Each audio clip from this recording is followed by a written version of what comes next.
Bonjour YouTube, c'est Oseille. Petit disclaimer pour vous dire qu'il y a un petit souci au niveau du son dans la vidéo. Ça arrive à peu près vers le milieu ou le tiers. Voilà, j'en suis désolé. J'espère que ça va pas vous gâcher la vidéo quand même. Donc je vous fais des gros bisous et j'espère que vous kifferez quand même la vidéo malgré ce petit souci. Voilà, à la prochaine. Ou en fait, on reste sur notre fin, quoi. On reste sur notre fin. Sur le début de la saison 3, du coup, hein. Ouais. Ok, sachant qu'on a vu que 6 épisodes. C'est déjà la moitié, en vrai. C'est Ça a vrai. combien d'épisodes cette saison? J'ai cru voir que c'était 12. Ouais. Après, c'est que la partie 1, il me semble. Ok. Bah, moi déjà, je ne savais pas, je sais pas pour toi, mais moi je ne savais pas que ça irait sur un mood de tournoi. Je suis désolé, les gars, mais on souffle. On souffle. Et bon, on le sait, on l'a déjà vu, il s'inspire vraiment, vraiment, vraiment, vraiment beaucoup de Togashi. Et ça, c'était tout le mood tournoi, comment c'est monté, tout ça. Ça pue le Yu Yu Hakusho, mais fort. Je sais pas si vous connaissez Yu Yu Hakusho et si vous l'avez vu, mais bon, pour moi, je crois que je préfère Yu Yu Hakusho à Hunter x Hunter. De pas loin, mais bref. C'est mon œuvre préférée, peut-être, de Togashi.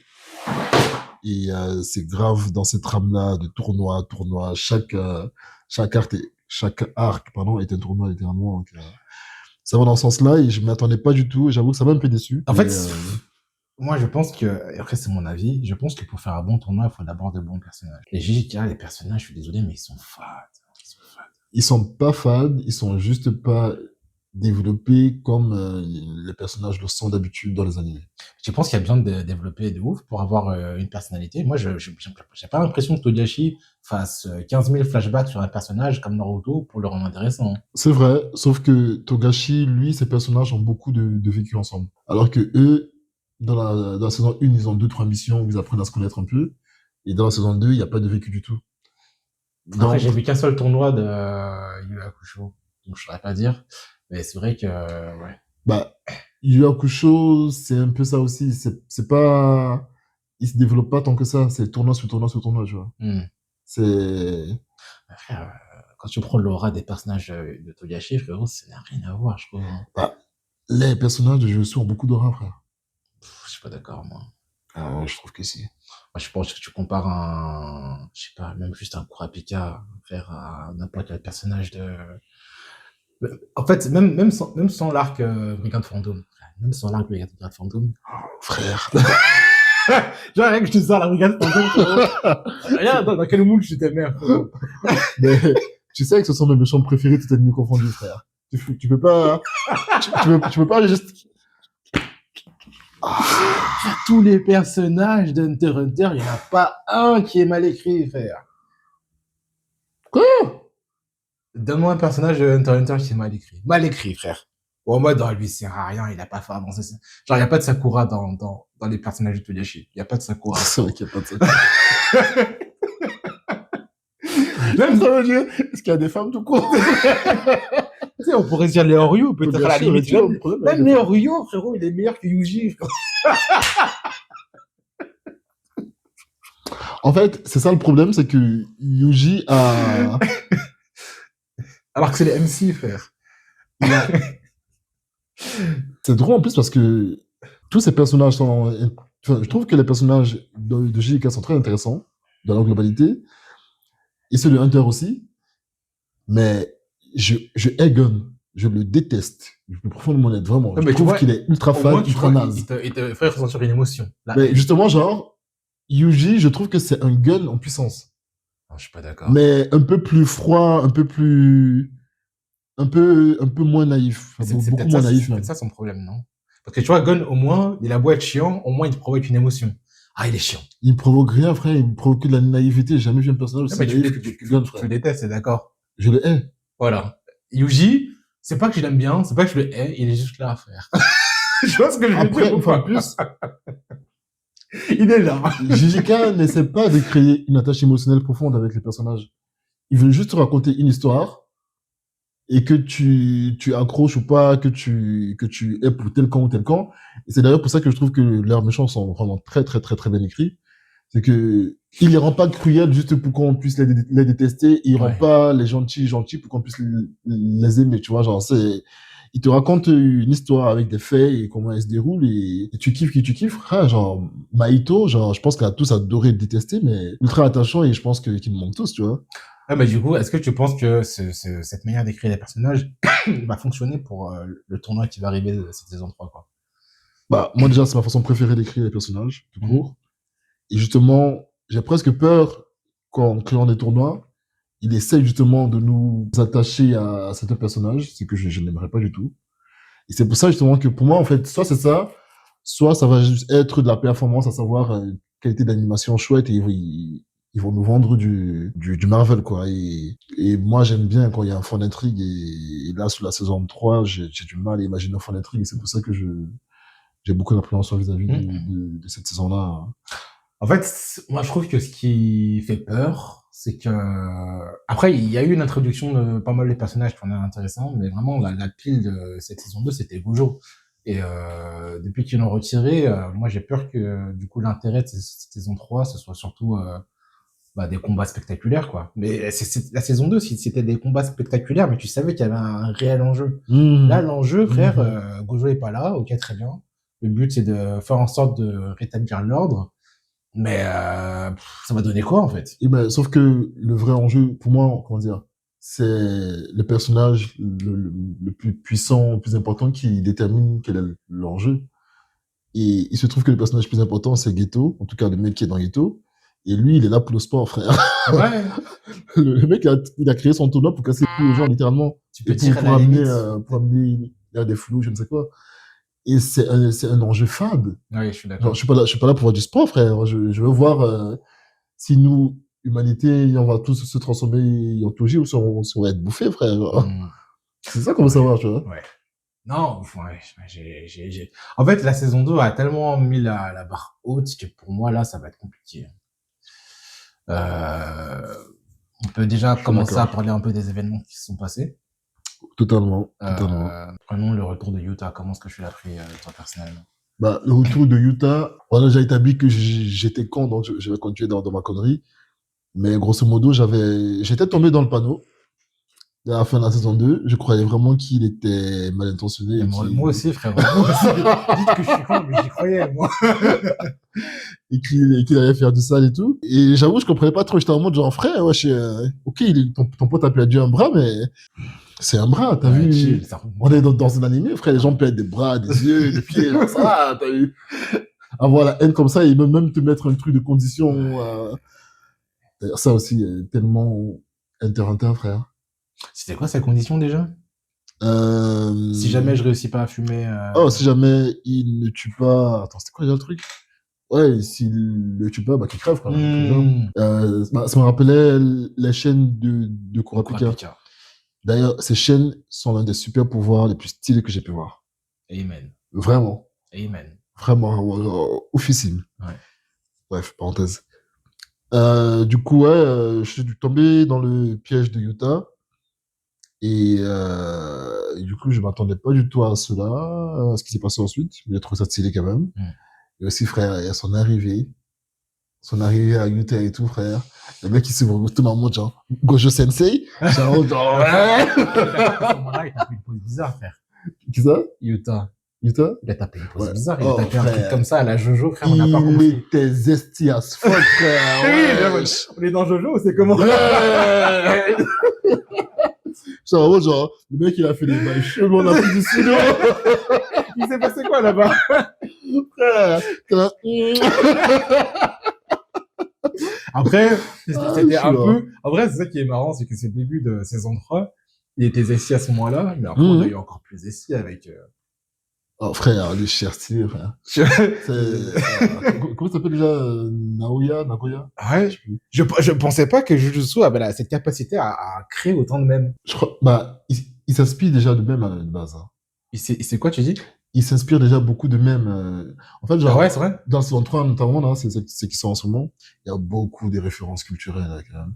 Je te rappelle, dans l'épisode 5 ou 6, quand il se bat, quand Megumi se bat contre la Go qui est avec Akari, enfin, la Go, bon, ce qui me sépare moins une Go, mais bon, bref, contre la personne qui est avec Akari, quand il dit à la personne, à cette Go-là, que Gojo a été scellé, sa réaction à cette meuf-là, c'est de faire genre,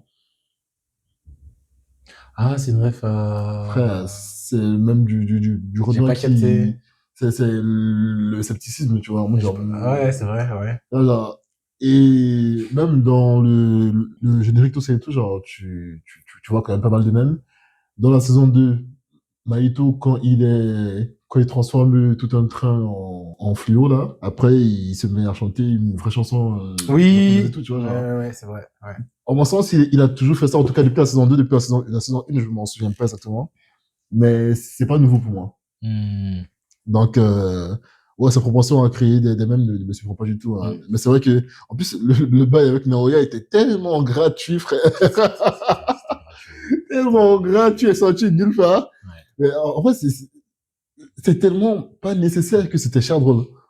C'est comme le même de ce gorille là qui fait 360 pour rien, tu vois. Ah, j'ai pas de la ref. Ah, je te montrerai tout à l'heure. Bon, Eric vient de me montrer le même du gorille qui fait un 360. C'est super drôle. C'est super drôle. Mais ouais, du coup, ouais, le combat, ça a commencé par le combat de Yuta Itadori Ouais, et Shozo Naoya. ouais. Qu'est-ce que t'en as pensé, toi, du coup, de cette Moi, j'ai beaucoup aimé, parce que déjà, je vais pas rentrer dans le détail, mais je trouve qu'il y a, un vrai glow-up en termes de dire. Donc, d'entrée de jeu, en fait, toi, tu as eu la chance de le voir au ciné, donc je pense que tu as eu une expérience encore plus immersive. Mais moi, j'étais devant mon écran, j'ai vu un peu toutes les améliorations qui ont été faites en termes de plans, de sound design et tout ça. J'étais dans le truc. Et surtout qu'il y avait des gros enjeux qui étaient la conséquence de ce qui s'était passé à Shibuya, qui me donnait vraiment envie de voir comment est-ce que ça allait tourner, ce qui était advenu de Yuji. J'ai aussi bien aimé qu'on rentre directement dans l'art et que, tu vois, on fasse pas ce truc à rallonge où on se dit quand est-ce que Yuta va retrouver Yuji. Non, premier épisode, ils s'affrontent, quoi, tu vois. Ouais. Et donc, du coup, ça, en tout cas, le début, moi, j'étais hypé de fou. Voilà. Et toi? J'avoue que je ne m'en souviens pas ultra bien. Je me vois mon expérience. Mais le combat, je l'ai grave apprécié. J'ai trouvé cool. J'ai pas vu la différence avec les saisons précédentes. Ah, si ce n'est peut-être le combat Shozo contre Naoya. Avec son sang et tout qui vient envoyer tout ça, c'était niveau animation, il y avait en effet, je sais plus exactement ce que c'était, mais je crois que c'était leur combat au corps à corps était ultra stylé, je pense. Et donc là, ça m'avait beaucoup plu. Mais ouais, l'arrivée de Naoya était pour moi très marquante. Personnage ultra stylé, ultra arrogant, fort aussi. Et ça aussi, c'est un truc que j'aime beaucoup dans Jujutsu Kaisen, c'est que, grosso modo, on sait qui est fort. On sait qui est fort? On sait qui est fort, ouais. Il y a genre 4 exorcistes de classe S, tu vois. Ouais. Du coup, genre, c'est ultra drôle de voir plein d'exorcistes, qu'on sait tous qu'ils sont pas ouf, agir comme s'ils étaient ouf. Ouais. Ouais. Genre, tu sais, le vieux avec sa guitare, là. Ouais. Qui est chef de l'école de Tokyo, il me semble. On a tendance à penser, genre, on dirait que c'est le plus important, peut-être, dans la société des exorcistes, et du coup, qui est très fort. Surtout que les vieux comme ça sont souvent très forts dans les animés en général. Bah, il a le même caractère design que les Hétéros, ouais. Exactement. Pourtant, il est pas fort. Pourtant, il est pas ouf. Il est classe 1, il me semble. Genre, il n'y a pas beaucoup de personnages qui sont ouf. Et pourtant, quand tu les vois comme ils se comportent dans le monde, genre, non mais lui il est chaud, mais on a juste oublié de nous le dire, tu vois. Alors que depuis le début de la saison, on sait qu'il y a 4 classes S, frère. Ouais. En vrai, je trouve que oui, c'est un aspect qui est très intéressant de Giga parce que parce que on connaît plus ou moins leur niveau et donc du coup j'ai l'impression que parfois il y a des sortes de rappels à l'ordre. Tu vois quand Jogo arrive et qu'il tue tout le monde, c'est choquant. C'est choquant pourquoi? Parce que il y a peut-être 2-3 épisodes avant, il s'est fait soulever comme une. Et quand il soulève vraiment des gens, donc on sait qu'il a le niveau pour les facilement et qu'on le voit les facilement. On dit juste mais en fait bah ouais c'est logique mais ils sont 4, c'est Nanami. Ils sont chauds en fait, tu vois. Ouais. Le scénario nous a montré qu'ils sont chauds, mais le niveau fait que ils font pas le poids. Ça c'est grave intéressant, je trouve. Et je pense que c'est aussi pas mal le reflet de ce truc de la nouvelle génération va pousser le plafond de verre et sera meilleur que l'ancienne. Ouais. Sauf que ça reste quand même l'ancienne qui a le pouvoir. Mm. Et que même si on est conscient qu'ils vont glow up, qu'ils vont évoluer et qu'ils seront plus forts, et même déjà qu'ils sont plus forts peut-être tout de suite, ils sont quand même ceux qui sont recherchés, qui sont cachés, qui sont des outcasts par exemple. Mm. Alors que si tu vois bien, bah, Megumi il doit être maintenant classe S, Itadori doit être classe S, Akari on dit qu'il est plus puissant que Yuta. Mm. Il est classe S, Yuta classe S, enfin genre, juste parmi les gamins, il y en a déjà 4-5. Mm. Et Labo qui est la sensei de Todo est avec eux, elle est classe S aussi. Mais Genre. classe aussi, ouais.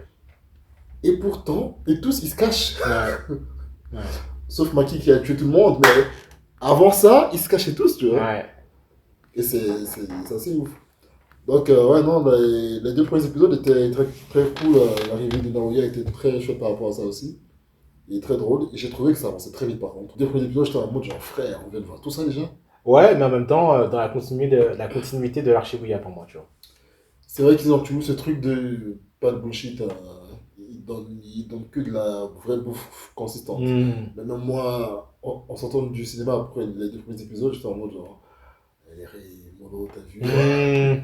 je vais profiter. Ouais. Et sincèrement, vu le contenu des épisodes d'après, je trouve que donner beaucoup comme ça et ensuite avoir 3 4 épisodes sur 5 ou 6 où il n'y a pas grand chose qui se Je pense que passe, c'était un mauvais move. pas mauvais, mais c'était pas. C'est un move qui est dans la société aujourd'hui avec notre façon de consommer très instantanée et tout qui n'est pas forcément ouf, quoi. Mm.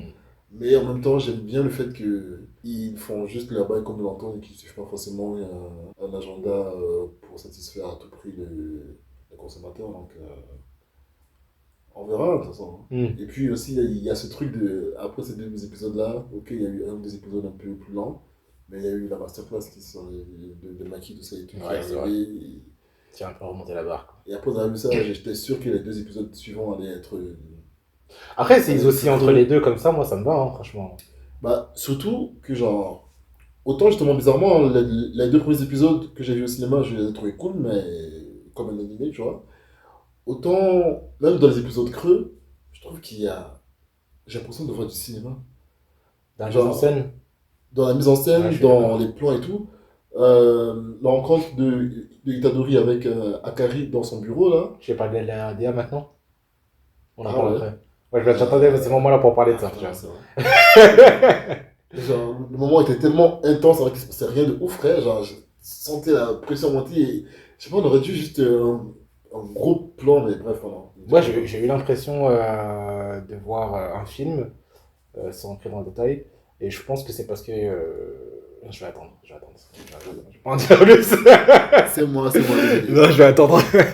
Mais du coup, ouais, après, il y a eu épisode 3 c'était les explications avec Tengen. Ouais, épisode. On est d'accord, hein, tout le monde. Hein.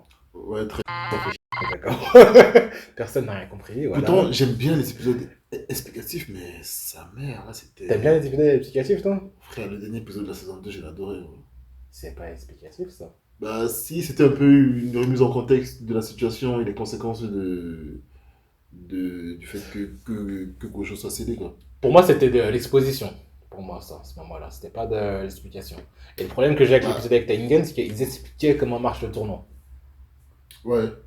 Et pour moi, en fait, en narration, déjà, si tu passes 15 trucs à expliquer un bail, c'est qu'il y a une sorte de problème. Je sais que ça se fait beaucoup avec Togashi, parce qu'il explique un peu les pouvoirs d'un mec pendant 15 scans, mais il y a que lui qui peut faire ça, les gars. Mais en C'est même que temps, lui qui peut faire ça. genre, ce parti pris là, frère, j'étais en mode genre, c'était long, sa mère, tu vois, vraiment, genre 10 15 minutes. Et je regardais ça et j'étais en mode, et en même temps, j'étais en train de me dire, genre, les petits ans, frère, de nous proposer un bail comme ça en 2026, sachant qu'ils vont se faire fusiller. Je sais pas quelles sont les intentions ou s'ils se disent vraiment qu'on va retenir le bail, mais j'étais en mode genre, frère, ils font juste ce qu'ils veulent. Et ça, j'avoue que, Mmh. artistiquement parlant, c'est une démarche qui me plaît beaucoup. Le fait que, une fois de plus, il n'y ait pas, il y ait pas une volonté absolue de vouloir forcément satisfaire et de vouloir forcément créer un format qui soit putaclic, putaclic, putaclic tout le temps. Mais en même temps, l'explication était beaucoup trop longue aussi, frère. Je vous le dis, c'était trop long. Hein. Mais l'intention derrière, je la respecte. Bah, c'est vrai que c'est, comment dire, c'est clivant. C'est clivant de zinzin et soit on aime, soit on n'aime pas. Moi, personnellement, j'ai pas aimé du tout. Les gens qui aiment ça s'en foutent, frère. Frère, 5 minutes, oui. Moi, je suis sûr qu'il y a des gens qui vont te dire, moi, j'ai surkiffé, quoi.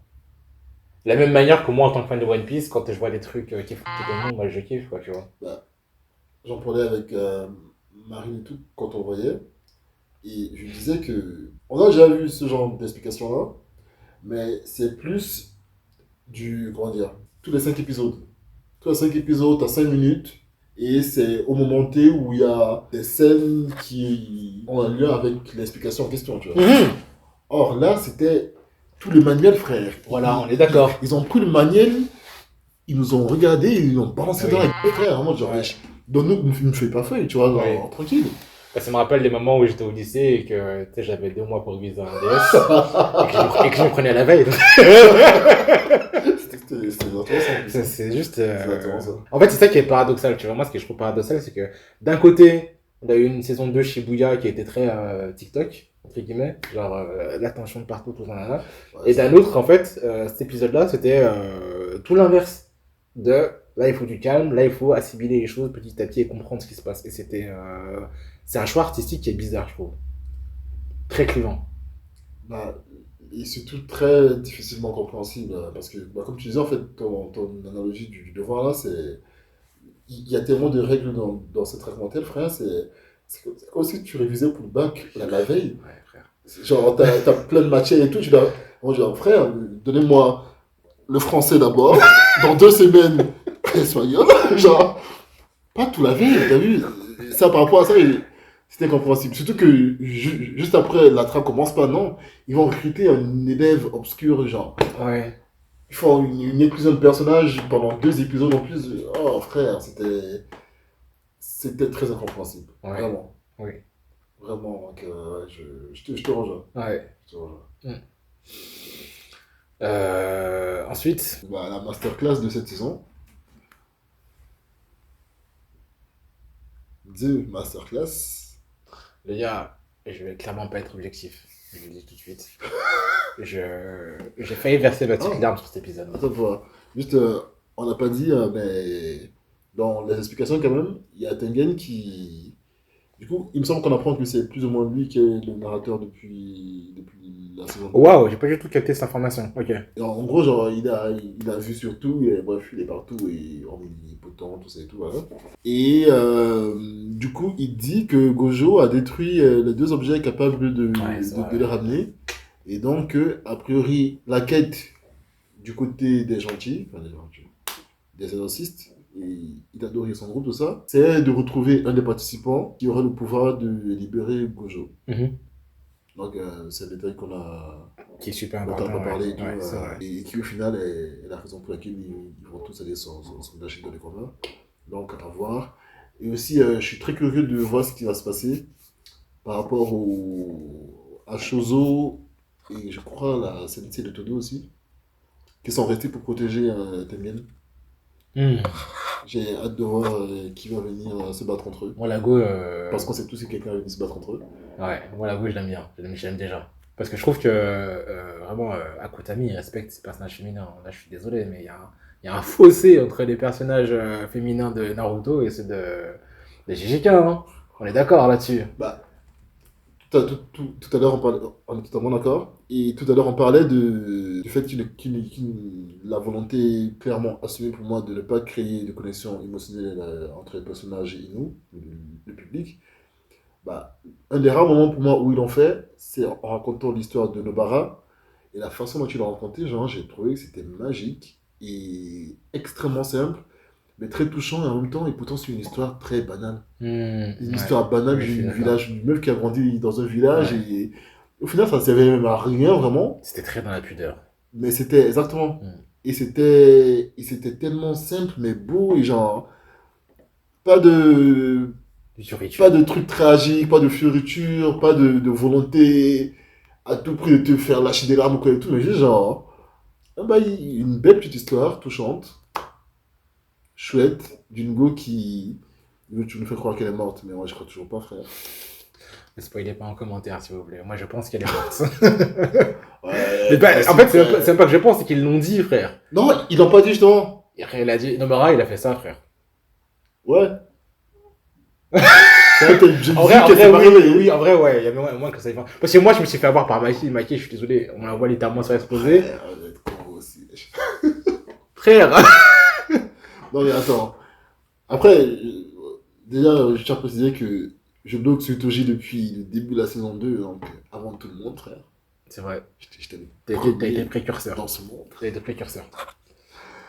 Et, du coup, le fait que elle a été comparée à Toji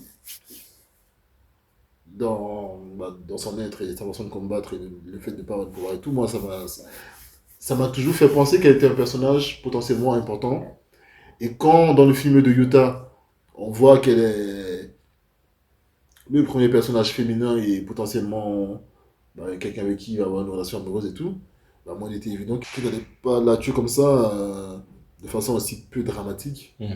Je me suis dit, genre, si Nanami, qui n'a, entre guillemets, pas d'importance malheureusement dans la grande trame de l'histoire, meurt de façon aussi touchante, on a quand même un peu assaisonné sa sortie à Nanami, tu vois. Elle, on va pas juste la tuer en mode, bah, pour moi, c'est évident, ce mais que bon, je veux dire. les sceptiques ne voulaient pas croire. Non, mais je comprends. Ouais, t'as fait un peu le lien, et moi, je sais pas fait, en fait. C'est vrai que, limite, elle a été tuée hors champ. Limite. Donc, Bah, on la voit juste se faire exploser et son corps avec la fumée par terre en train de cramer. ouais, c'est quand même un personnage important, en plus, Maki, ouais, donc, ouais, c'est pas faux. Alors que le vieux, lui on le voit vraiment se faire exploser, tu vois. Et dans l'ami, on le voit pas trop, on le voit juste un épisode après. Ouais, c'est vrai. Revenons sur El Famoso Maki. Oui, El Famoso Maki. déjà son cara design, frère. Tu veux dire après la transformation? Tellement juste, ouais, et genre, oh frère. Chaque fois que je la voyais déjà dans les premiers épisodes, j'étais en mode genre. Et ça, par contre, je trouvais que c'était un peu abusé. Tu parles de quoi? Sa coupe de veuche, ses expressions faciales, ses vêtements, sa façon de bouger. Et on aurait dit une Toji féminin, frère. Tu veux dire quand elle est. Je parle pas de ses pouvoirs. Hein. Après la réincarnation, du coup. Après, non, justement, avant même. Ah bon, bah. Avant ça. Ok, d'accord. Genre, physiquement, dans ce qu'elle dégageait, son sourire en coin, genre, tout plein de trucs, il y avait vraiment un bail de. Elle bougeait vraiment comme Toji, frère. Son côté désinvolte, un peu nonchalant, tout ça, genre, elle me rappelait grave Toji. C'est un truc qu'elle avait toujours eu au final, ça, de base. Non, parce que physiquement parlant, elle n'était pas comme ça. Là, je parle d'après. Dans les saisons précédentes. Non, je parle avant l'épisode 4. Ouais, mais. Épisode 1 à 4. J'ai pas capté, moi, du coup. Non, épisode 1 à 4. Ouais. Rappelle-toi, avant de se faire tabasser par son père, elle était déjà costaud. Non. Si, frère.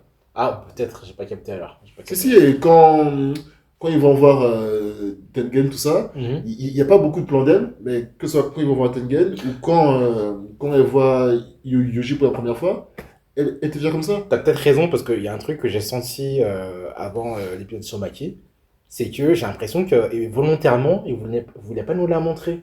Tu l'entendais parler, mais tu voyais pas qu'on la filmait ou qu'on la montrait. Et j'ai dit, mais c'est bizarre, pourquoi vous la montrez pas en fait? Et seulement, tu sais, par parcimonie, on voyait un bout de son visage ou un bout de. Et je dis, mais qu'est-ce qu'ils font, tu vois? C'est vrai qu'il n'y a pas eu beaucoup de plans sur elle, comme sur. Ah, mais c'est volontaire, tu vois. Yuji par exemple. C'est bizarre, non? On a vu des plans. Lorsqu'on a vu des plans sur sa nouvelle gueule pour la première fois, on a vu qu'elle était baraque, frère. Bah, j'ai pas capté, moi, ça. Alors que les saisons d'avant, elle avait son petit uniforme de bout, tout genre, et sa petite tête, tout ça. Ouais. Elle était pas. Oui, elle était comme un t'as vu. Oui, ok, c'est peut-être pour ça qu'ils l'ont caché alors. Ouais, moi j'ai pas fait attention. Ah, frère, moi j'ai vu ça et tout, sa façon de bouger, même son haut là, près du corps comme ça. J'étais en mode, mais frère, c'était vraiment évident qu'il a poussé vers ça, quoi. Qu'il a poussé vers ça, mais je m'attendais pas à l'autre cas, évidemment. Qui s'attendait à cette masterclass? Mais donc, ouais, son caractère, je l'ai trouvé vraiment ouf. Ouais. J'ai adoré. J'adore le fait que. Tu sais, souvent, dans les animés, les personnages féminins comme ça qui sont forts physiquement soit on les fait avec des formes très féminines et boum boum boum partout, soit très costaud comme la CNC par exemple de Gon, tu vois. Tu sais, genre, ça c'est vraiment très. Genre, il n'y a pas d'entre deux. Alors que là, elle, je trouve qu'elle était costaude, c'était évident. Mais en même temps, genre, ça, ses formes et tout, genre, elle avait toujours quand même des Elle a courbes. des seins. Et elle avait toujours des c'est genre, et C'est pas Mikasa, quoi. je trouvais vraiment, ouais, je trouvais vraiment que c'était très juste. Très juste, genre, le côté, Dans le chara design. ouais, Ouais. le côté passage de l'adolescence à corps d'adulte, mais corps en même temps de personnes qui s'appuient beaucoup sur ses capacités physiques pour combattre, où du coup, bah, tu vois qu'elle est, genre, visuellement parlant, elle a l'air plus costaud que Megumi, qui est Adori, genre, tu vois le boy, quoi. Et j'ai trouvé le mélange des deux vraiment fascinant. Oui, je vois ce que tu veux Vraiment, dire. vraiment. Et moi, je trouve que le. En fait, je me pose encore la question d'aujourd'hui si. Aujourd'hui, si on pourrait qualifier le Rebel Maki d'une transformation ou pas, quoi. Ou d'une évolution, ou je sais pas, tu vois, mais on en parlait tout Bah, à l'heure en off, mais c'est la première fois que dans JJK, il y a un personnage qui devient puissant comme ça, quoi. on dirait clairement que c'est une évolution, et surtout que sa sœur est liée à ça. Pas juste sa mort, mais tu sais, son épée avec laquelle elle se bat après, c'est c'est un bout de feuille là que sa Mm, sœur lui donne avant de mourir, qui ensuite s'est transformé en épée. mm. On sait pas d'où, comment et tout. Et il me semble que sa sœur dit qu'elle lui lègue ou qu'elle lui donne un truc ou quoi et tout, et sincèrement, j'ai pas compris ce que c'était. C'était métaphorique, en fait, au final, quelque part. Bah, je pensais ça aussi, jusqu'à ce que je vois le petit bout de feu se transformer en épée, j'étais en mode, ah, c'est quoi le bail, tu vois. Ouais. En fait, moi j'ai l'impression, en tout cas, enfin, ce qui me taraude, c'est que tu vois, j'ai comparé cette transformation à ce qui se peut se voir dans d'autres moyens, comme dans Dragon Ball, Sangohan qui se transforme en Super Saiyan 2, tu vois. Mais Sangohan, ça a été amorcé depuis le début, qu'il y avait un potentiel latent en lui. C'est juste que quand ça arrive, on se dit, ok, c'est le potentiel qui se réveille. Maki, j'ai pas capté son potentiel, hein. J'ai l'impression que c'est à ce moment où c'est arrivé, c'est ça qui dit en fait, ton potentiel il est enfermé parce que j'existe et maintenant que je suis mort, il se lâche. Je dis, ah, mais pourquoi ils l'ont pas dit depuis le début, tu vois? Bah, depuis le début, on savait que c'était un peu la même caractéristique que Toji, mais justement là, on dirait que de par le bail de sa sœur, là, justement, qu'en gros, ça, c'est ça qui la rend plus fort. C'est ça qui la rendrait plus forte que Toji. Ce truc de elle n'était pas vouée à exister tous les deux, quoi. Alors, je sais pas exactement comment est-ce qu'ils ont expliqué ça, mais moi, le sous-entendu que j'ai compris derrière ça, c'était que, qu'elle, que sa sœur allait la rendre plus forte. Que la mort de sa sœur, en tout cas, la rendait plus forte. Pas juste philosophiquement parlant, mais genre réellement. Hmm. Et c'est la seule explication que j'ai derrière le fait qu'elle tue tout le monde après, frère. Parce que c'est pas, ça n'a pas de sens qu'elle se fasse fumer par son père. Et c'est pas comme si elle s'est fait fumer de peu ou en mode elle a fait des recoins et tout. C'est genre, Elle est morte. bah, son père l'avait physiquement fumé. Hmm. Genre, je crois qu'elle disait qu'elle pensait qu'elle avait touché alors que non. Genre, bref, il y avait vraiment un truc de je suis plus fort que toi, tu vois. Hmm. Et d'un coup, donc, ouais, je crois pas que ce soit que une métaphore ou philosophique. Je pense vraiment qu'il y a eu un vrai changement Hmm. qui a débloqué pour voir un truc du genre. Mais ouais, du coup, t'as pensé quoi de cet épisode alors, 4? Moi, ça m'a régalé. Ça m'a. Déjà, ce que j'ai beaucoup aimé, c'est que c'est une grosse référence à un de mes films préférés, hein, Kill Bill. Voilà. Moi, j'ai capté le rêve directement. J'ai fait, oh, les ils ont osé, incroyable. Et au niveau de l'animation, voilà, j'ai pas rentré dans l'aspect DA directement, mais j'ai surkiffé. Je pense que vous le savez. Et derrière, narrativement, parce que là, on est encore dans la partie narrative. Narrativement, moi, ce que j'ai aimé, c'est que c'est vraiment la première fois que Jujutsu Kaisen m'émeut vraiment. Le Barat, t'avais pas aimé? Noara m'avait ému, mais je l'avais dit en off, je trouve que Akutami, il écrit des bonnes scènes de mort. Et là, c'est une scène de mort qui est très efficace pour moi parce que Non, l'ami, t'avais pas aimé?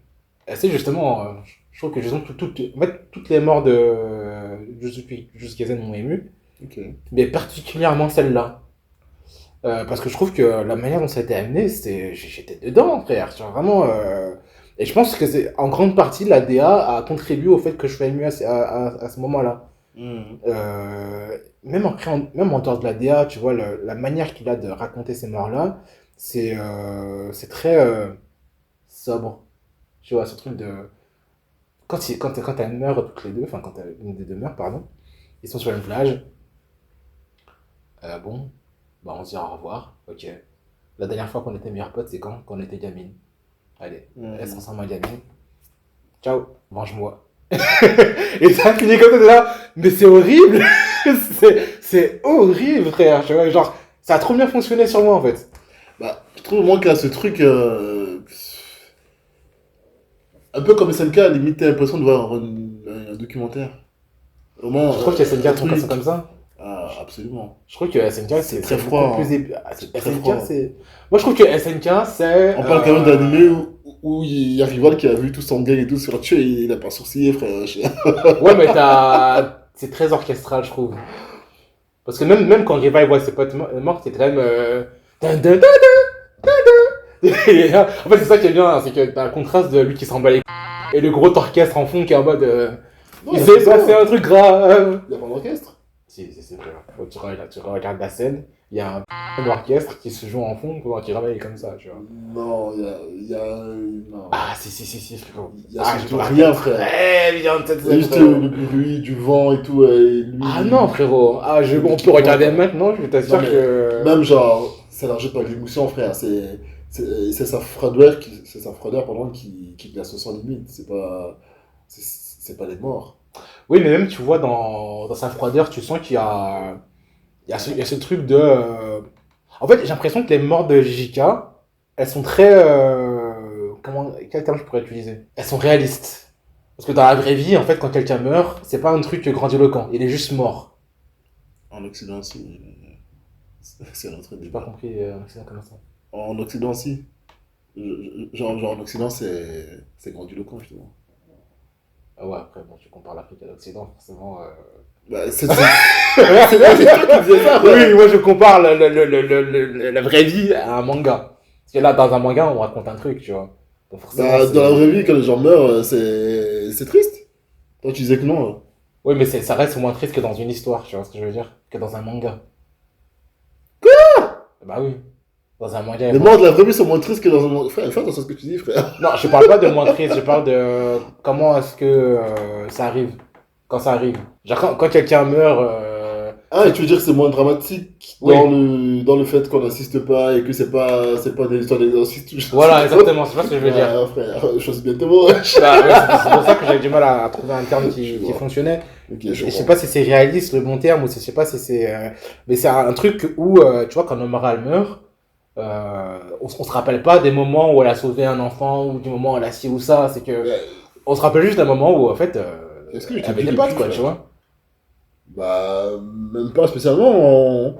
On se dit juste, ah, c'était une personne chouette qui avait une vie et Voilà. qui meurt. C'est tout. Et c'est un truc que j'ai ressenti aussi dans la mort de Mai. C'est que. Il y avait une sorte d'opéra, quelqu'un qui chantait en fond d'opéra.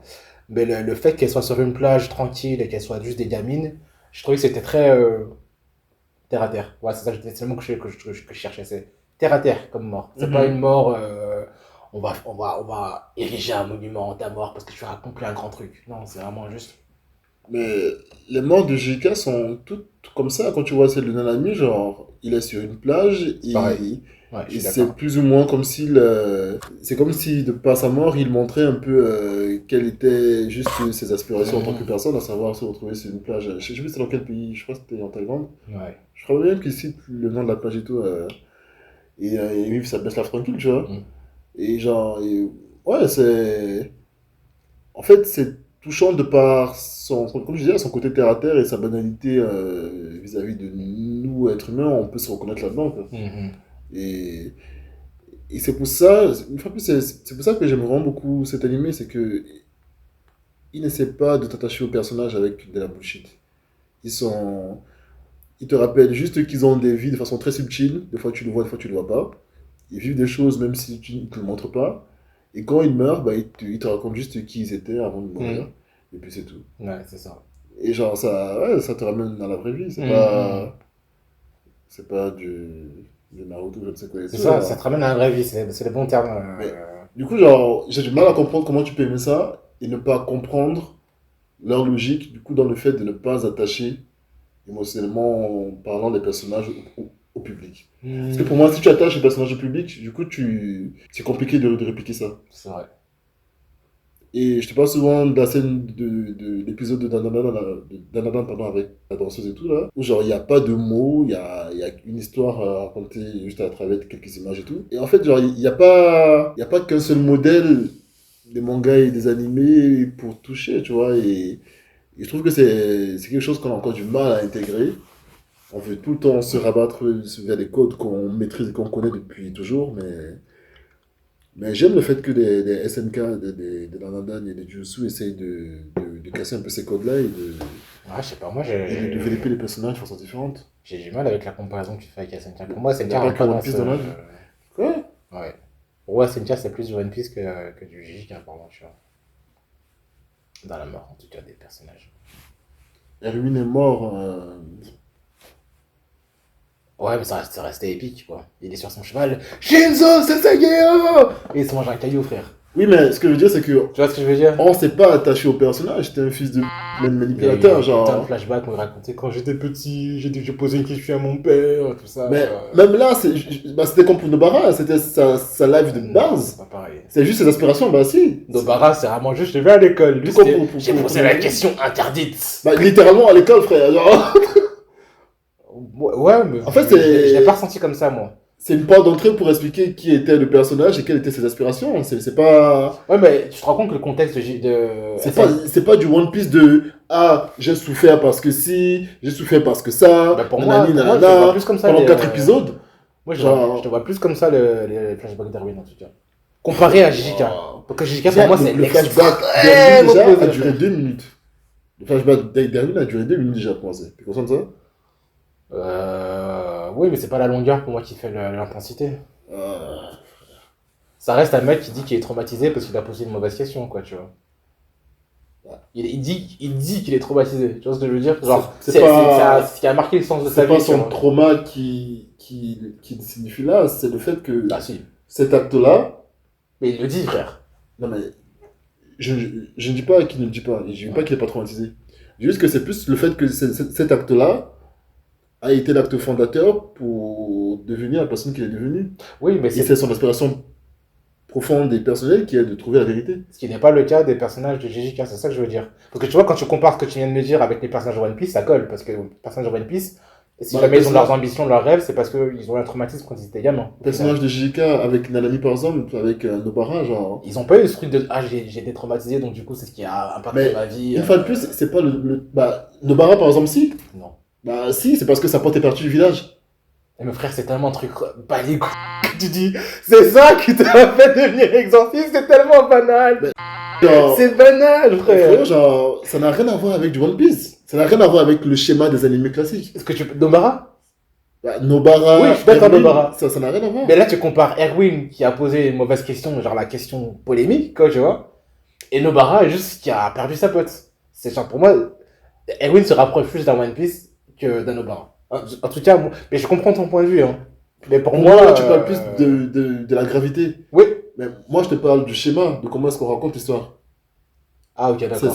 Pour moi, je pensais que c'est ce dont on parlait. Ok, d'accord. Pas de la gravité du bail. Pour le schéma, oui, je suis d'accord. Parce que genre- C'est une bataille banale. On peut te dire la même chose sur Rival, par exemple, tu vois, genre Rival, frère, pour moi, personnellement, son moment à lui, à la fin de l'anime, a été le moment le plus, bah, qui m'a le plus ému dans la SNK, peut-être, tu vois.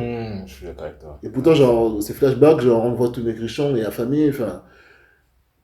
Une fois de plus, c'est pas du, oh, j'ai souffert, Historia pareil, genre, il y a pas ça dans SNK. Pour moi, ça se rapproche plus de Jujutsu Kaisen que de One Piece et de tous les animés en général, quoi.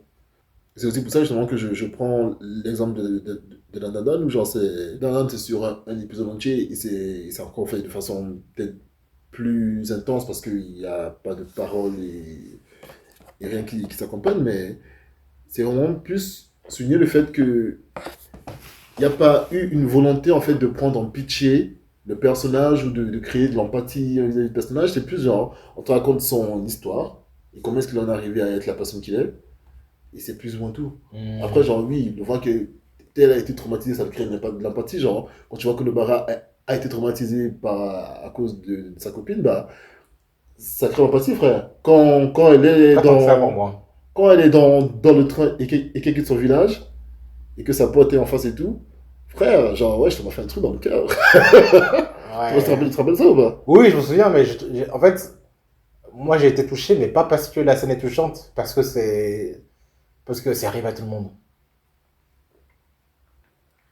Je sais pas si tu vois ce que je veux Oui, dire. mais C'est pas pareil comme. après, justement, Jujutsu est beaucoup plus terre à terre que SNK. C'est ça qui me. Tu vois ce que je veux dire? C'est pour ça que moi, pour moi, je rapproche plus. Mais ça, c'est à cause de la nature de l'histoire même. Ouais, mais c'est exactement ça que je veux dire, frère. C'est exactement ça que je veux dire. On parle pas de la même chose alors. Ouais, ok, on parle pas de la même chose. Mais ouais, le contexte des SNK est beaucoup trop pesant pour que ça fonctionne comme un JJK pour moi. Mais, sauf que, regarde, dans One Piece par exemple, Ouais. Nami, ça, c'est encore à l'époque où One Piece était terre à terre.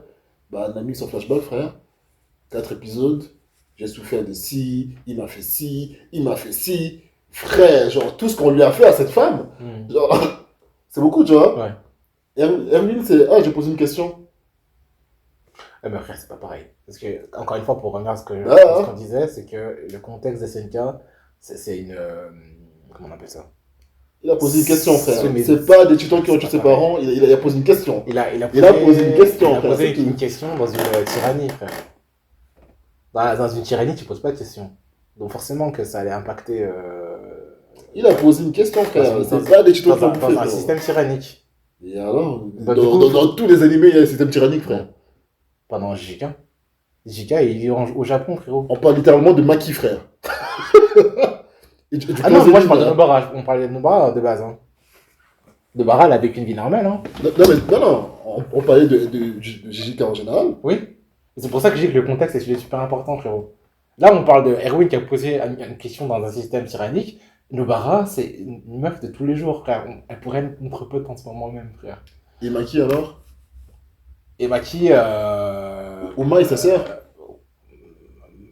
En vrai, c'est peut-être pour ça que ça m'a plus touché, hein, au final.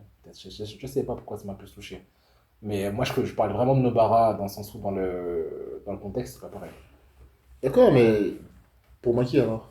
Pour Maki, Ou forcément. pour Nanami, frère. Nanami, c'est. Ouais. Le mec voulait vivre sur une plage. Là. Bon, pour Maki, c'est vraiment c'est plus la femme, alors, qui m'a. Ok. La forme du truc. Bah, tu vois, moi, j'ai été plus touché par l'histoire de Nobara que celle de Maki. Je comprends. Je comprends. Et j'ai aussi été plus touché par Nanami que Maki. Je t'avoue, genre, Ok. la mort de Mai ne m'a pas. T'as pas être touché plus que ça, quoi. Non. Ouais, ok. Moi, très très émouvant ce passage-là. Patate. Très bon boulot. Jessica, très très bon boulot. Et après, voilà, pour revenir sur ce qu'on disait, la masterclass de Maki qui tue tout le monde. Sacré Maki. Sacré Maki, ouais. Et puis ouais, globalement, j'ai kiffé l'épisode, comme tout le monde, pour l'animation et pour la backstory de Maki. Voilà. Ok. Est-ce que tu penses que Maki est devenue plus forte que Toji dans cet épisode-là? Et si oui, comment et pourquoi? Pour moi, non, frère. Hein. Et on en a parlé un peu en off tout à l'heure. Pour moi, il n'est pas devenu plus fort que Toji, frère. Quand même. Ouais. Je sais qu'elle a un potentiel de zinzin, mais en fait, ils l'ont dit, elle est en train de devenir comme Toji pour moi. Ouais, mais ça aussi, c'était des personnes qui, bon, certes, se savaient impuissantes face à Toji, mais qui avaient aussi, comment dire, et ces personnes-là étaient en train, du coup, de constater son évolution. Oui. Et elle n'avait pas le recul pour savoir exactement où est-ce qu'elle se situait. Et malgré le fait que ces personnes-là pensaient qu'elle était en train de devenir comme Toji, qu'elle n'était pas encore, et que c'était l'occasion de les tuer, elle les a quand même tués relativement facilement. Ouais. En même temps, Toji a tué Gojo. Donc, ça rend bien compliqué, Oui. mais après, est-ce qu'elle est plus forte que Toji? Bah, le truc, en fait, c'est le truc avec sa sœur jumelle, tout ça, apparemment, leur pouvoir, ou en tout cas son évolution qui est liée à sa mort, et le fait qu'elle reçoive une arme C'est de vrai, sa sœur, c'est très étrange, et quand tu associes ça avec bah, son combat avec son père, qui la fume dans un premier temps, et ensuite elle qui revient avec une fume en 2 secondes, genre. En tout cas, à minima, c'est un éveil très important de son pouvoir. Et Max, ouais, elle est peut-être devenue aussi forte que Touji. Après, moi, je lis pas du tout JK et je sais pas trop les événements qui vont se suivre, mais j'ai un peu cru comprendre qu'elle allait être un personnage avec une importance quand même considérable Ah par la oui, mais suite. là, elle est partie pour, hein. C'est clair. Donc, je pense on saura assez vite peut-être. Après, en fait, c'est ça qui est compliqué aussi parfois avec JJK, c'est que les échelles de puissance, c'est clair, mais en même temps, ça reste aussi très flou. En fait, moi, j'ai l'impression que j'ai du mal à dire qu'elle a autant de puissance que Touji, parce que Touji, si on le met sur un piédestal, c'est pas seulement pour sa puissance, c'est aussi pour s'y représente. Je sais pas si tu vois ce que je veux dire. Bah, Toji est clairement, pour moi, il y a même pas de doute, c'est clairement le personnage le plus important dans l'histoire globale de GK. De très En loin. tout cas, pour l'instant. Peut-être après, ça changera, mais moi, pour l'instant, je suis Bah, d'accord avec toi. non, justement, de par l'impact de sa personne sur toute l'histoire, c'est clairement le plus important. Pour l'instant, oui. Après, ça se trouve dans la suite, il y aura un mec qui va le surpasser. Je vois pas comment. Ah ouais, c'est vrai? Le truc, en fait, c'est quoi? C'est que quand tu vois les conséquences de ses actions, Ouais, ça fait bizarre. Ouais, clairement. le fait qu'il soit le père de qui il est, Ouais. le fait qu'il ait eu l'ascendance qu'il a eu sur Geto, sur Gojo, et surtout pour moi le plus important en fait, le plus important de tout ça, c'est le fait que la piste la plus importante afin de d'éliminer le fléau et que les gens se transforment en lui plus ou moins. Et ça pour moi c'est le plus gros facteur qui fait que je considère que c'est le personnage le plus important de cet animé. Et qu'il le restera, quoi. Bah s'il faut qu'on se devienne tous comme lui frère. Bah, en fait, j'ai l'impression que tu le Ouais. compares un peu à Gold Roger, quoi. Dans le sens où, dès le début, il fait un truc où tu sais que personne ne fera un truc aussi grand, à part peut-être le Ouais. personnage principal, quoi. Bah, et même si le personnage principal fait ça, ça serait parce qu'il a eu la blueprint Oui, ouais. de Gold Roger, tu vois. Grave, ouais. C'est pour ça que j'ai du mal à imaginer que ce soit autre chose. Et pour moi, Gojo n'est pas aussi important que lui. Gojo l'est évidemment de par son importance dans l'équilibre entre les forces du bien et du mal. Mais dans la globalité de l'histoire, il est important pour ça et pour être le maître des gamins. Ouais. Et pour être le plus fort. Mais Ah, je vais utiliser un terme que tu dis souvent. Toji a été canonisé. Toji a été canonisé en effet. C'est ça qui fait qu'il est aussi important. Gojo n'a pas été Ah, canonisé. canonisé, attends voir. Ah, si. Ah, mais c'est exactement ça. T'as Ouais. raison, frère. Ouais, tu vois ce que je veux dire? Ouais. C'est ça qui fait Ouais, que... ouais. C'est ce bail de mourir à son pic. À son tu vois. pic, frère. Tu sais, genre, j'ai souvent un peu cette pensée par rapport à... Imagine Marilyn Monroe, par exemple, tu vois. Ouais. Glamour, si ça n'est et tout, frère. Si elle avait vieilli, elle aurait juste été une... Ouais. Mais oui, frère, oui. Tupac, c'est pareil, frère. C'est pas pareil. Tupac, ce sera un rappeur bof, quoi. Là, t'as juste un has-been. Oui. Ah, genre, Et je pense que c'est pour ça aussi qu'il y a des gens qui disent que Michael Jackson, il n'est pas mort. C'est parce que, frère, au moment où il est parti, ça commence à devenir chaud pour lui. Pour moi, lui, c'est encore plus important. C'est encore plus important parce que, même étant vivant et vieux, il était quand même une légende. Ah, mais Pour moi, il y a quand même quelques personnes comme ça, tu vois. Il était sur le déclin. Non, bah, il était même plus rien, techniquement parlant. En tant qu'artiste, il était plus là. Ouais. Mais il y a juste des gens comme ça, des Messi, des Michael Jordan, des Michael Jackson, où c'est vraiment genre, de leur vivant, les gens parlent d'eux et les perçoivent comme des êtres un peu supérieurs. Ouais. Et eux, pour le coup, c'est impressionnant, frère. Ouais, je vois ce que tu veux dire. Ouais. Tu sais, il y a quelques mois, en Inde, ils ont érigé une statue de Messi, genre de plus de 20 mètres, tu vois. Messi n'a aucun lien avec l'Inde.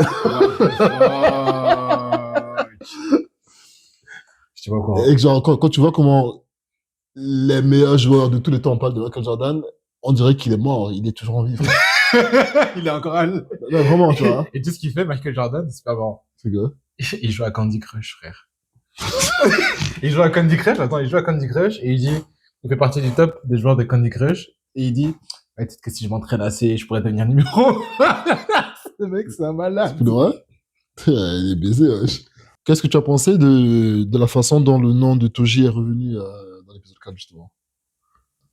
Genre, tu parlais du fait qu'il avait été canonisé il y a l'instant.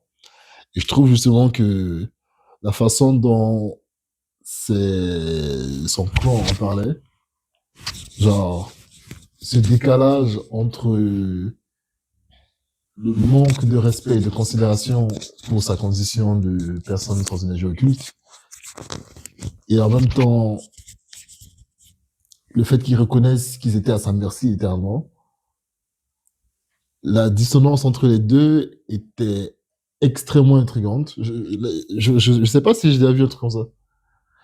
Genre, autant mépriser quelqu'un et se sentir supérieur à lui, autant reconnaître qu'il peut, peut Ouais. faire de toi ce qu'il veut. Ouais. C'était très dissonant et très particulier à vivre.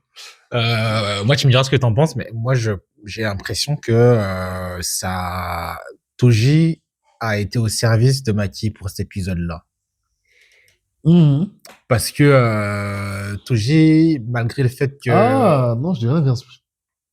Maki était au service de Toji dans cet épisode-là. Dans le sens où, genre, elle a parachevé elle a, elle a achevé, pardon, sa légende. Oui, clairement. Ben, en fait, c'est un peu les deux se nourrissent un peu, mais Ouais.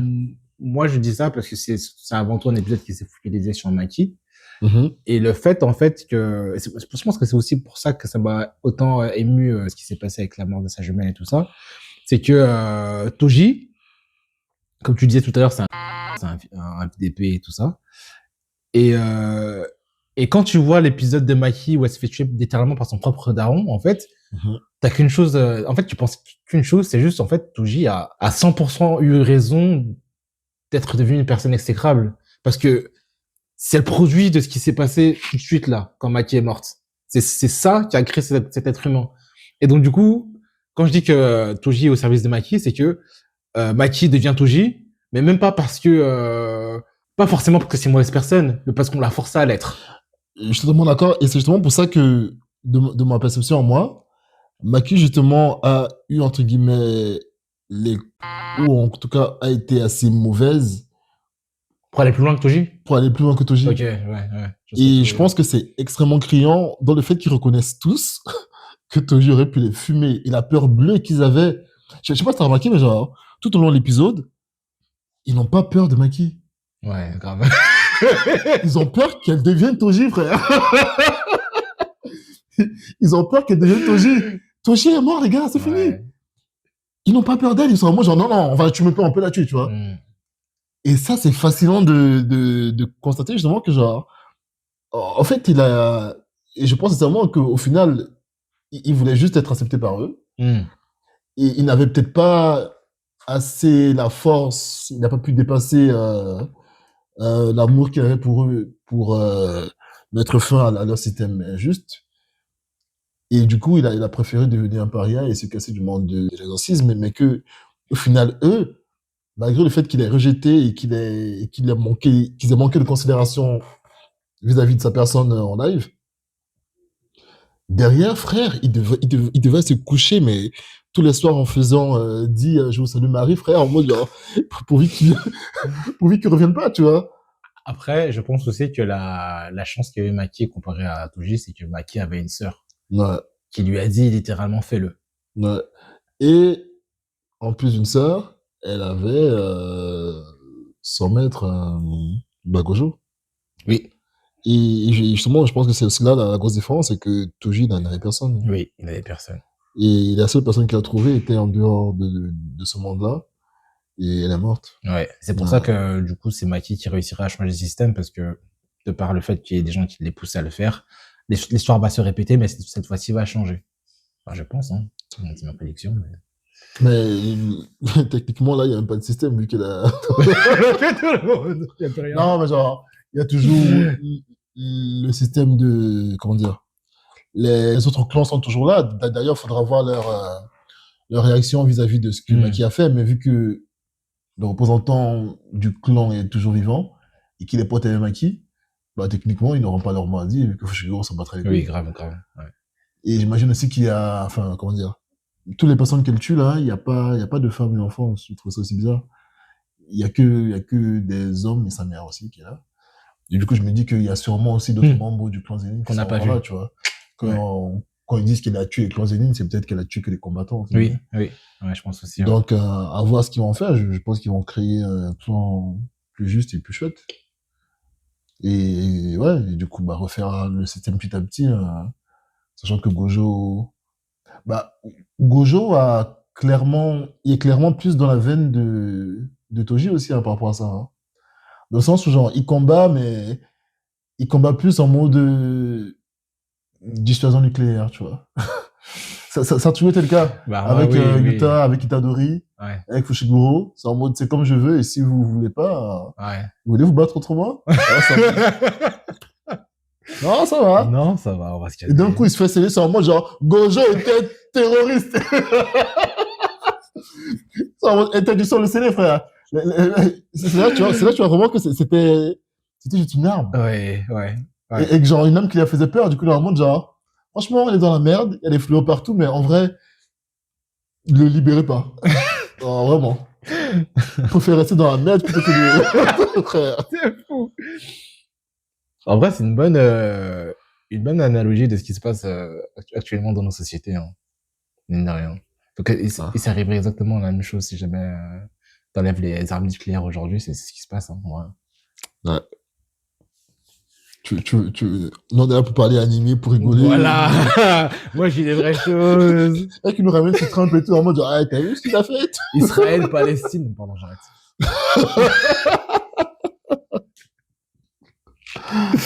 C'était comment tes vacances à Tel Aviv, du coup? Mais ouais, non, j'ai beaucoup aimé les allusions à Toji dans l'épisode. Tu sais à quel point je suis un Toji boy depuis des années. Il a toujours été là. Ça date pas d'il y a 3 mois, hein. Ça date de 2-3 ans, frère. C'est un fan de la première heure. T'es là depuis le début, frère. Non, c'était... Day one. Sacré personnage, frère. Sacré personnage. T'en as pensé quoi de l'arc où ils vont chercher le moustachu, là? Tu appelles ça un arc, carrément? Bah, Moi, je trouvais ça bizarre, mais vas-y, dis-moi ce que t'en penses. Je trouve ça bizarre, en fait. Ça m'a beaucoup frustré. Premier épisode, surtout, c'était, avec les pouvoirs de la Gola, c'était tellement, c'était horrible. Vraiment. Autant l'explication de la traque mortelle, je peux comprendre un peu la logique, tout ça et tout. Autant la révélation d'un personnage, j'espère qu'il va être important d'ailleurs, et sincèrement, j'en doute en vrai. Autant la révélation d'un personnage, à savoir le mec là, qui est soi-disant est plus puissant que Yuta, mais bon, je pense vraiment qu'ils entendent puissance par puissance, mais bref, on verra ce que ça donne. Mais j'ai trouvé ça vraiment nul. J'ai pas aimé. Pourquoi donc, Eric? Parce que ils ont fait monter la pression, ils ont atteint des sommets quand même assez chouettes avec l'épisode de Maki. Ils nous fait redescendre de cette façon-là. C'était très agaçant.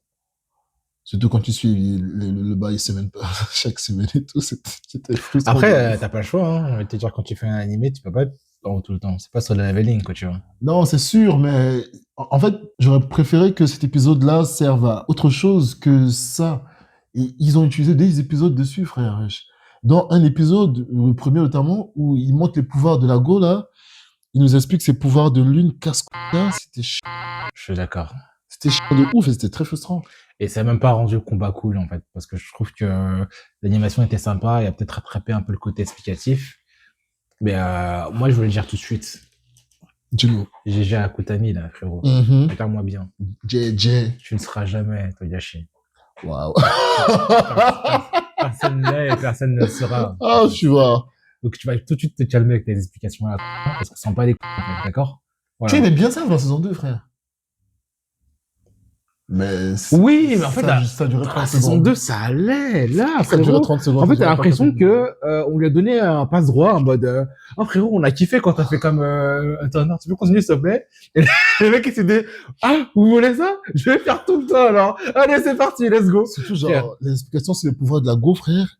On aurait dû une équation. C'était Ouais, horrible. frère, ouais, frère. J'étais nul en maths, frère. Genre, Ouais, frère. pourquoi tu me fais ça? C'était Pourquoi tu fais ça? horrible. Pourquoi tu fais ça? Au moins, la traque mentale et tout, c'était genre plein d'informations à retenir, mais des informations entre guillemets simples, si elles sont isolées. L'explication de son pouvoir, si on me l'explique 4 fois, je comprendrais toujours pas. En plus, ce qui était frustrant, c'est que c'était un moment d'action où nous, tout ce qu'on voulait, c'était enjailler un échange de combat. Ouais. Moi, je voulais juste que ça arrête, frère. Oui. Je savais qu'ils n'allaient pas s'entretuer, il n'y aurait pas eu de mort. J'étais en mode genre, s'il vous plaît, on peut pas le recruter en un épisode, s'il vous plaît. Ouais. Enfin, il y avait pas ce côté cool et sympa de rendre un... En fait, c'est simple. Et vous avez deux manières de faire un combat. Je vais peut-être déjà de la... Il y a deux manières de faire un combat. Soit vous faites un combat brutal à la DBZ, où il n'y a pas de stratégie, c'est juste des échanges de coups, qui sera le plus fort, boule de feu, tout ça, là, là. Soit vous apportez un côté cool en apportant un côté intellectuel au combat. Vous faites à la Shikamaru, c'est-à-dire, la technique de l'ombre. Et ce qui est sympa, c'est de... Toji Ah, Toji, pourquoi Toji fait des combats comme ça aussi? il a Ken Gojo que sur ça, frère. Ouais, mais en fait, moi, ce que je trouve sympa dans les combats de Shikamaru, ou même dans les combats de Jojo, ou d'Inter, tout ce que vous voulez, c'est que ce qui est sympa, c'est de voir les retournements de situation. C'est-à-dire il y a un gars qui a un pouvoir, l'autre qui en a un, et on va essayer de gagner le combat en comprenant comment le pouvoir de l'autre marche. Et c'est ce qu'il fait Megumi. Il essaie de comprendre, ok, comment ça marche, il y a tel là, si ça, objet, mais là, le problème, en fait, avec ces combats de Megumi, c'est que c'était indigeste. Il faut faire ça par parcimonie. C'était même pas vrai comment, en fait. En fait, tu n'es pas obligé de rendre. En fait, c'était même pas compliqué. Enfin, ce n'est pas complexe, c'était compliqué. C'est tout. Donc, je défie quelqu'un de me dire qu'il a apprécié ce combat. C'était pas ouf. Je défie quelqu'un de me dire qu'il a compris sa technique, frère. Voilà. Une personne. Et Osei lui donnera 10 euros. On va se calmer. Il y a un mec qui va arriver avec une de riche pour gagner 10 euros. il va aller chercher son bouquin de et à troisième et toi, moi, genre, attends, il a dit qu'il fallait que Venise soit situé où déjà? Ah, je suis mort. Non. Donc, ouais, non, le premier épisode très Le deuxième épisode m'a un peu plus, je l'ai un peu plus kiffé, pardon. Et, Pourquoi tu as préféré le deuxième? Attends, c'était peut-être la fin du premier, en fait. Ok, pardon. La fin du premier, non, c'est ça. La fin du premier, c'est le seul moment que j'ai kiffé de ces deux épisodes-là. Grâce à la conversation. Grâce à la conversation et la façon dont c'était filmé. Je m'en rappelle plus exactement, mais j'ai l'impression qu'il n'y avait pas eu de changement de plan et tout. C'est comme s'ils avaient posé la caméra devant. On va en parler, parce que j'ai beaucoup à dire de cette scène-là. Et qu'il n'y avait pas eu de coupure, juste une longue scène intense de cinéma. C'était... Oui. Je sais pas si j'ai vécu une scène comme ça en animé. C'était très particulier et c'était bizarrement intense. Alors que c'était un bail, une fois de plus, sans enjeux capitaux et juste... Moi, pour moi, cette scène, elle a un peu cassé les codes. De Jujutsu Kaisen. Pas forcément de l'animation, mais de Jujutsu Kaisen. Donc, De tout, non? Pardon, vas-y. Pour moi, non, parce qu'il y a eu des choix là, qui ont été faits comme ça dans l'animation japonaise, mais à ce moment-là, c'était pour du JJK, pour des JJK, je l'expliquerai dans le côté DA, c'était assez osé, donc ouais. Ok. Ouais, voilà. Ne serait-ce pas une transition, Osei, pour... J'ai pas parlé du début du tournoi, quand ils arrivent dans l'arène. Non, je m'en bats en vrai. C'est vrai? Bah... Juste tes appréhensions pour ce tournoi-là, comment est-ce qu'il commence? Comment est-ce que tu appréhendes un tournoi dans JJK, là où on en est narrativement dans l'histoire? Après un arc Shibuya, est-ce que c'était une bonne idée de faire un tournoi? Est-ce que c'est bien amené, la manière dont c'est ce tournoi? Je dois avouer que j'ai du mal à me projeter, dans le sens où, à cause de mes biais de base, bah, j'ai du Togashi en tête, et Yu Yu Hakusho en tête. Donc, j'aime Yu Yu Hakusho, mais j'aime pas imaginer JK dans un mood de Yu Yu Hakusho. Et du coup, ça ne me plaît pas à cause de la profondeur que moi j'ai pu constater et voir, en tout cas, personnellement, dans la saison 2. Le mood tournoi n'est pas favorable à cette profondeur-là et ça m'agace profondément. Donc, j'ai du mal à me projeter et à me projeter sur un truc chouette. Du coup, je préfère vraiment prendre l'information comme elle vient plutôt que d'imaginer une suite. Et j'ai pas vraiment d'opinion sur cet épisode-là. J'ai trouvé le combat dans la pièce fermée avec le mec hélicoptère plutôt génial. Il y avait des plans chouettes, mais au-delà de ça, vraiment rien, quoi. Moi, ce que je vais dire, c'est à peu près la même chose que toi. J'ai énormément de mal à me projeter.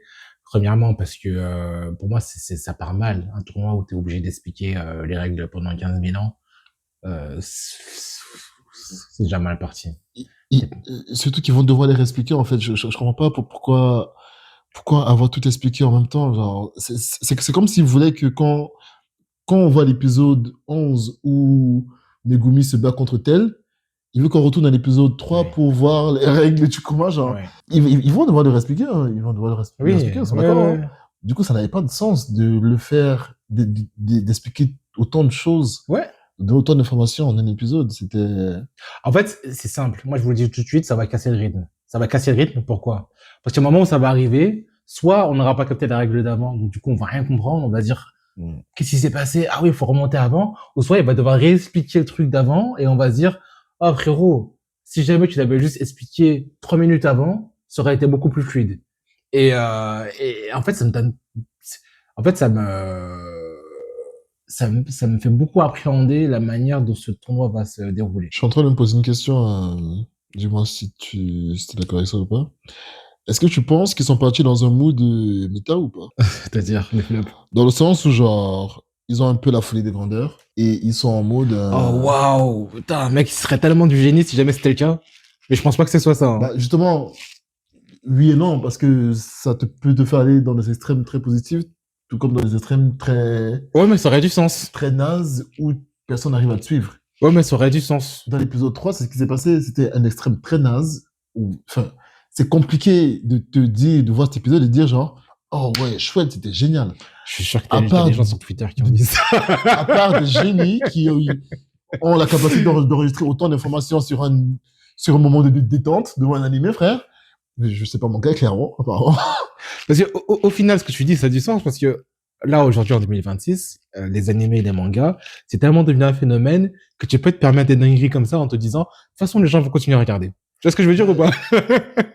Bah, je sais pas si, justement, je sais pas s'ils partent en se disant ça en tête, mais moi, comme je disais tout à l'heure, genre, j'ai trouvé qu'ils avaient été tellement audacieux dans la saison 2, mais dans le bon sens du terme. Il y a audace et audace, t'as vu, et des fois, t'as audacieux en mode genre, eh, frère, chill, tu vois. T'abuses. Bah, j'ai l'impression qu'ils sont un peu dans l'audace de, Ils testent les limites, en fait. Du coup, je peux aller. on veut juste kiffer, frère.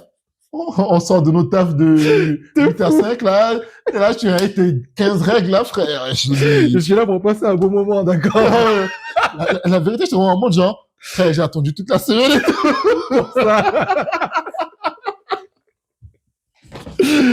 Et tu sais, il y a vraiment ce truc de, tu sais, l'épisode du quoi, genre 23 minutes. Il y a vraiment ce bail on était devant le bail, on regardait et tout. T'es en mode de, oh, il y a Tengen et tout le monde est là, explication, tout ça, ouais, chouette. 3 minutes, c'est tout. Tu revois, ouais, ça coupe une scène et tout, et la scène d'après, encore explication, t'es en mode genre, ouais, les gars! C'est quand que je m'amuse? Ça fait une semaine que j'attends, frère. On sort de Maki et tout, on était wouhou! De ouf, de ouf. Non, pas de Maki, de Yuta contre Itadori, on était content. Ouais. Il tombe dedans, genre, c'est vraiment juste le truc méta perché de, oh waouh, c'est tellement méta que si on comprend pas, c'est parce qu'on n'est pas assez intelligent. Ouais. Peut-être que c'est juste la bullshit, tu De vois. la branlette intellectuelle, frère. Voilà, c'est le mot que je cherche depuis ça. Vraiment, c'est ça. Ça, j'ai peur que ce soit ça. Ouais. Et que du coup, bah, branlette intellectuelle plus bonne animation impressionnante, et bah, typiquement en tournoi, bah, ça fait pas bon mélange pour moi. Après, bizarrement, le côté branlette intellectuelle dont tu parles colle de ouf avec la DA. Parce que la DA, je trouve que ça fait pas branlette intellectuelle, mais je dirais plus cinéma d'auteur, parfois sur quelques plans. Ah, mais il y a, je pense, au moins la moitié des épisodes qui sont plus près des films que d'un épisode animé, hein, clairement. Mais même pas des films de base, hein, du cinéma d'auteur, moi je parle. Hein. Ouais. Ouais. Et du coup, ça rentre avec ce que tu disais, ce truc de vouloir. Et je pense même pas que ce soit une volonté de l'auteur du manga, je pense que c'est une volonté de ma part. Ce truc de. Nous, les gars, on fait pas comme les autres animés, nous, on est au-dessus, tu vois. On fait pas que un animé pour que ça se vende. On veut qu'il y ait une vraie proposition artistique.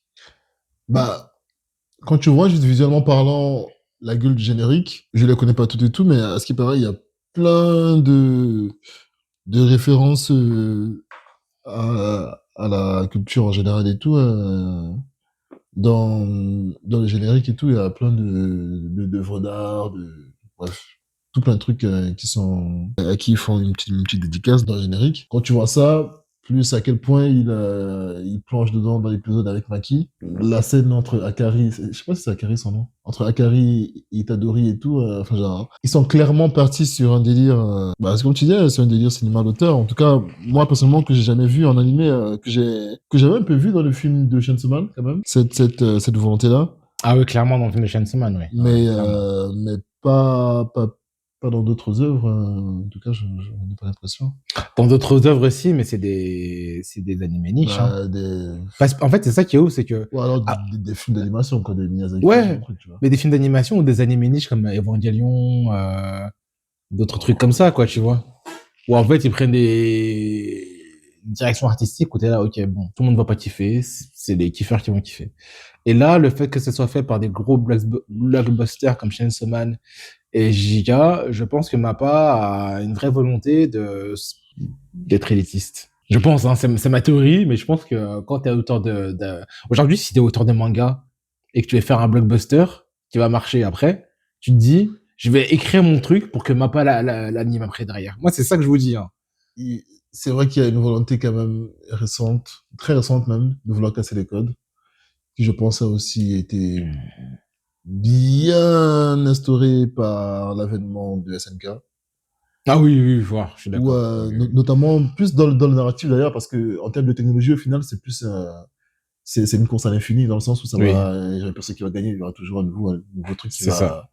Mais dans la façon de raconter l'histoire et tout, et les scénarios, le développement de personnages, tout ça, enfin bref, ils essayent un maximum de casser les codes, quoi. Et plus, là, on rentre dans la DA, donc ça dit qu'on continue sur la DA, parce que là, on parle clairement de l'aspect technique du truc. Bah, moi, justement, je parle pas que de la DA, il y a ça un peu récemment avec des Gachakuta et Dandadan, et là, avec Chainsaw Man.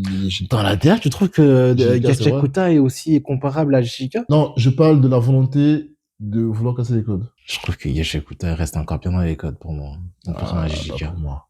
C'est vrai. Visuellement parlant et tout, il y a l'impression qu'il y a 10 000 variantes de couleurs dans chaque épisode de Gachakuta. Dans les Kara Design, oui, mais dans la DA, en termes de plan, en termes même, ouais. Dans les plans, non, mais c'est plus les couleurs. Genre, dans les couleurs, oui. Dans les couleurs, oui, je peux comprendre. Ils ont une identité visuelle qui est extrêmement marquée. Extrêmement marquée et tu sens le démarquage. Ouais, mais je trouve que JJK prend plus de risques. Bah, dans le côté film d'auteur, clairement. Ouais. Clairement, enfin, je sais pas si ça peut être un film d'auteur exactement, mais leur propension à nous proposer des épisodes qui ressemblent à des films, 1% d'être au cinéma, frère. Genre, c'est clairement le cas. Surtout, genre, la scène de la discussion entre Akari et Tadori, moi, c'est ce qui m'a le plus frappé. Encore plus même que l'épisode 4, tu vois. Parlons de cette scène, frérot. Parlons de cette scène. Pourquoi tu l'as kiffé? C'est pas tant que j'ai kiffé, c'est plus que j'ai été extrêmement surpris par l'intensité et le plan, et où j'ai été noyé dans la scène, et j'avais jamais vu ça. Je comprenais pas exactement ce que je voyais. Alors, moi, je vais expliquer pourquoi ça a été efficace. Je vais utiliser un peu mon jargon de mec qui anime un peu. Ils ont utilisé une technique qui s'appelle la rotoscopie. Qu'est-ce que la rotoscopie? La rotoscopie, c'est... un examen du Non, à ne pas confondre avec la coloscopie.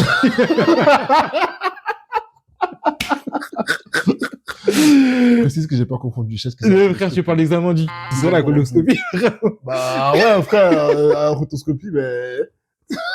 sont différents, j'en sais rien. Non, la rotoscopie, en fait, c'est que ils ont filmé la scène avec des vrais humains. C'est des vrais humains qui ont fait cette scène. Tu crois? Ouais, ça se Ok. voit. Je te le dis, c'est clairement le cas.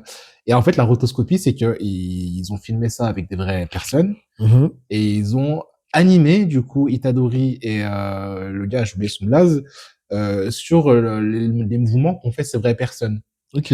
Et ça a rendu la scène très réaliste et très palpable. Et moi, ce que j'ai trouvé intéressant, c'est que il y a des scènes au cinéma qui sont très impactantes parce que c'est des scènes un peu entre guillemets, je mets des grosses guillemets parce que je connais pas vraiment en cinéma, mais des scènes de gangsters où t'arrives, il y a une pression parce que chacun a ses intérêts, chacun est ci ça, et tu sens qu'il y a un truc très concret, très réaliste dans ce qui est en train de se passer. Et, euh, et ce qui est bizarre, c'est que t'as un petit cadran où Itadori et les gars sont en train de parler. Et, et il me semble qu'on voit pas les expressions sur leur visage. On voit surtout leurs Mhm. mouvements, en fait. Ouais.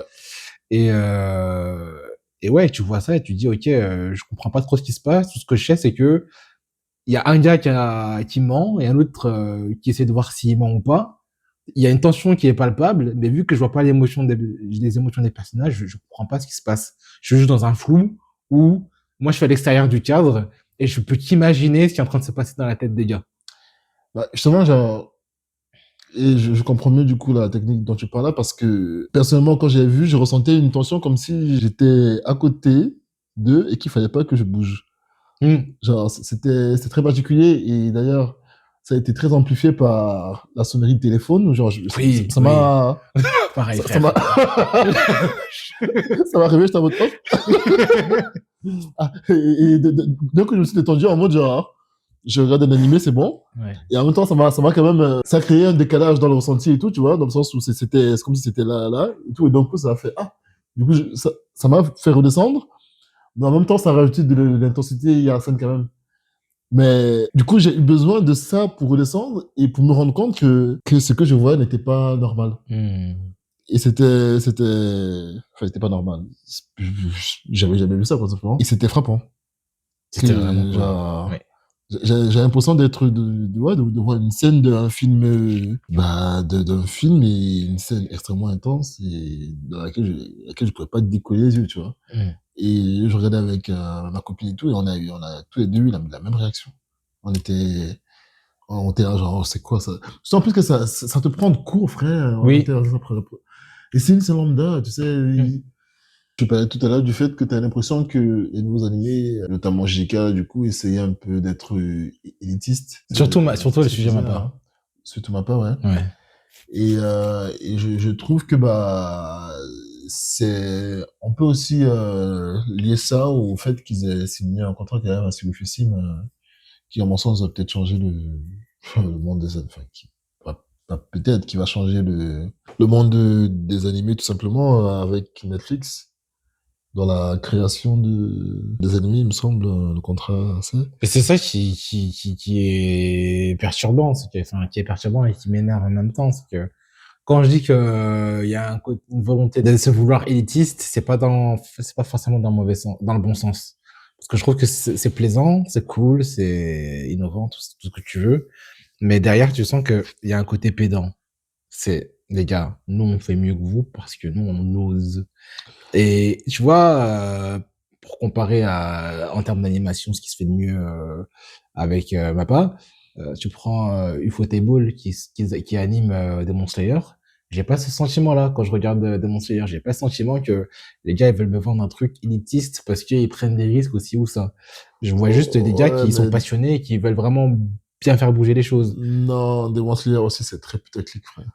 Mais je dis pas putaclic, j'ai vraiment ce côté où JK, tu vois, ils vont animer un truc et t'as l'impression, regardez comment nous on a cette envie de faire un truc artistique parce que nous on Ah, fait de la rotoscopie sur un plan qui bouge mais, pas et t'es là, wesh, j'adore, hein. J'ai passé mon temps à l'RC je suis là. il y a quelques minutes, mais j'ai aussi ce sentiment où les gars ils ont envie de montrer qu'ils sont meilleurs que les autres. Est-ce qu'on est d'accord pour dire ça ou pas? Bah, c'est ce que je disais tout à l'heure sur, c'est vraiment ce que je disais, hein, et sur ma crainte, justement, quand je parlais j'ai l'impression qu'ils étaient peut-être un peu trop méta. C'est dans le sens où, genre, Ah, ok, d'accord. l'audace, c'est chouette, Ouais. évidemment.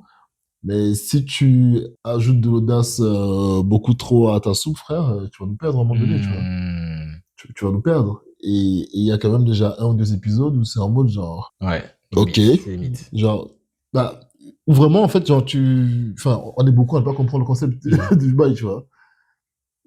Et et on ne voit même pas l'utilité du bail. Et jamais, genre, s'il y a quand même un consensus qu'on peut trouver sur JK où tout le monde peut être d'accord, c'est que il n'y a pas d'épisode futur. En tout cas, il n'y avait pas. Hmm. Il n'y en avait pas jusqu'à là, jusqu'à le fucking épisode de la traque mortelle, là. Genre, il y avait pas. Non, mais c'est vrai. Ils étaient extrêmement justes et efficaces, frère. Ouais, c'est vrai. Ils étaient, ouais, ils coupaient net. Là, ils te font un épisode d'équation bizarre, ils te font un autre épisode de satellite de Vénus, tout ça. Frère, genre. Et ouais, ça fait méta, ça fait perché bizarre, ça fait élitiste, ça fait snob. Oui, snob. Ouais, Ça merci, ça c'est le fait bon con. terme que je cherchais, snob.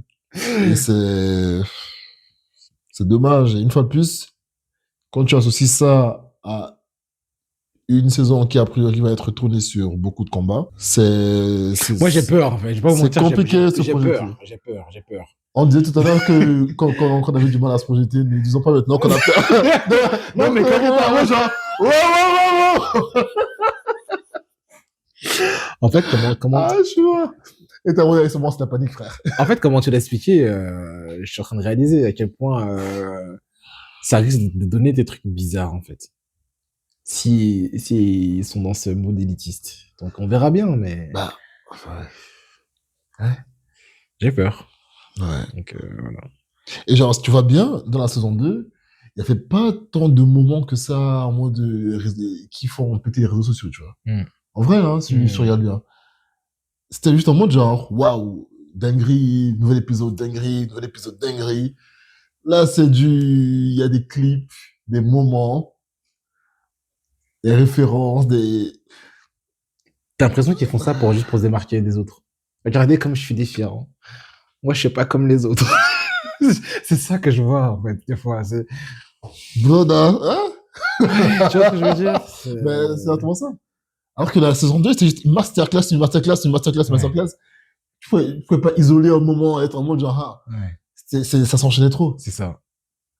Ils étaient trop efficaces. Ils étaient audacieux, efficaces, posés, genre. Bon, il y a eu le combat de Sukuna contre Jogo qui a un peu niqué le bail, pour Moi, moi. j'ai bien aimé, hein. Je sais pas pourquoi Moi, tu j'ai rages pas en ce aimé, moment, hein. mais... Moi, j'ai pas trop aimé, j'étais pas fan. Bah, les refs, j'ai envie de vous dire, j'espère que vous avez kiffé cette review, j'espère que vous avez kiffé notre retour sur le JJK. On a hâte d'entendre ce que vous avez à dire dans les commentaires. Abonnez-vous, likez, partagez. Et on vous attend pour la suite parce que JJK, c'est clair que c'est un animé qu'on va suivre de très près. En effet. Avec Aoshi. Aoshi ou Aoshi, un truc genre.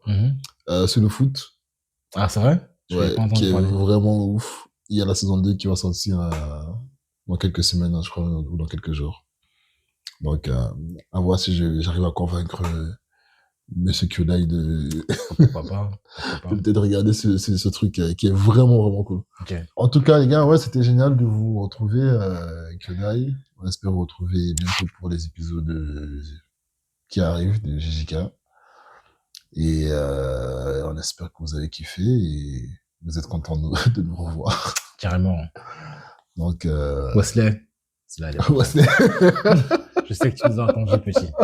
On l'a fait pour toi. Ah, je suis mort, Wesley. Ouais, donc, bah, ouais, on vous dit à très bientôt. Ouais. Restez abonnés, parce qu'on est encore là, les gars. On est là. Restez abonnés. Restez là. On est encore là. Ne nous quittez pas, s'il vous plaît. Ne nous quittez pas, ne vous désabonnez pas. Ah, je suis mort. Donc, voilà, les gars, c'était Kyodai dans un tout nouveau décor. Carrément, ouais. C'était Osei. C'était Eric. Sur Kyodai Animé. À la prochaine. À la prochaine. Gang.